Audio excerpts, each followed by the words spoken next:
Now that's one sound most GIs back in WW2 never wanted to hear.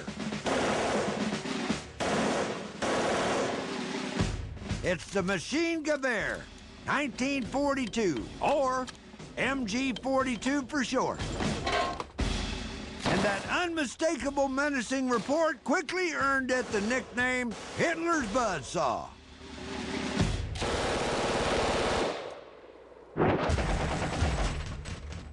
It first hit the Nazi front lines in 1942, and it was meant to replace the heavier and more expensive German mg34 general-purpose machine gun. Both guns, however, would be used until the bitter end of World War II. It was built mostly of stamped steel, using a pretty simple design. The single barrel could be easily replaced when it overheated.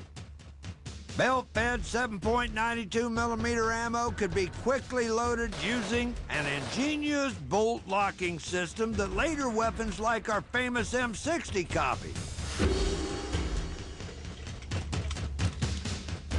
It had a built-on bipod for easy setup, or it could be mounted on a tripod to give it even greater accuracy.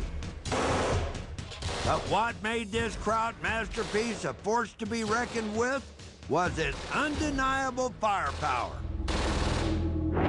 The mg42 was capable of spraying a blistering 1,200 rounds a minute downrange. Now that's about 400 more than the German mg34 and about 600 more than the British Vickers and RM1917 30 cal.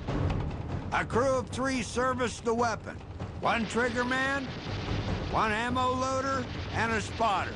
And it wasn't uncommon for each one of these guys to be carrying extra ammo. No wonder this light machine gun wreaked havoc on everybody who came near it. In fact, this little monster grew to be so infamous that the U.S. War Department created a special training film to help GIs cope with the trauma of coming face-to-face with one.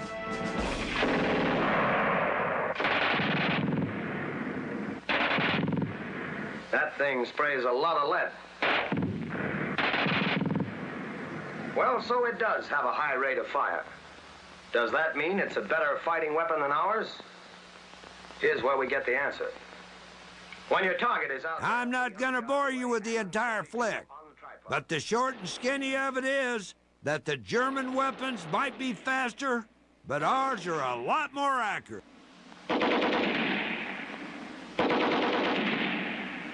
For our heavy 30, accuracy.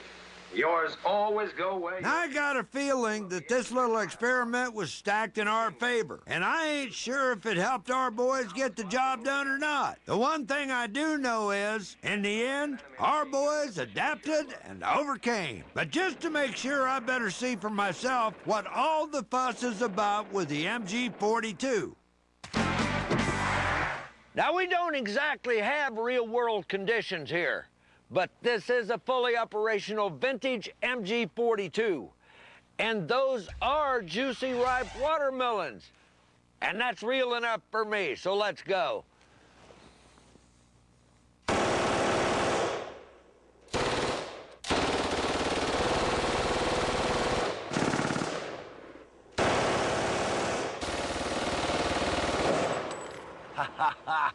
I am the luckiest man on the face of the earth, no question about it. And looks like